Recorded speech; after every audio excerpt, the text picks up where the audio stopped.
Hey everyone, welcome back to our channel. In this today's video, I am going to show you how to fix WhatsApp login error. I hope this video helps you. First, you need to check your internet connection. If your internet are not connecting, then connect your internet first.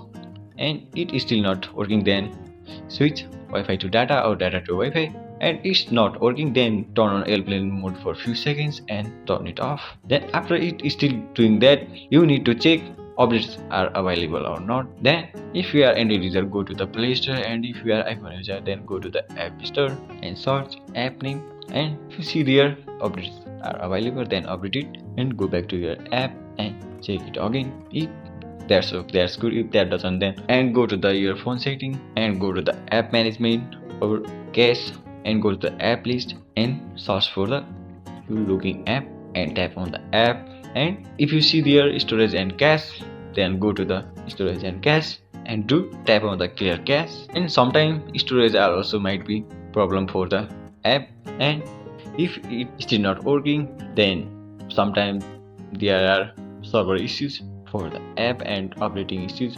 Then wait for a few seconds, and if that doesn't work, then ask for WhatsApp support team. It might be helps you. And if that doesn't work, then wait for a few seconds and restart your device or phone and check it again. That's it. That's how you can fix WhatsApp login error. Thank you for watching this video. I hope you guys liked it, and it helps. Like and subscribe to our channel.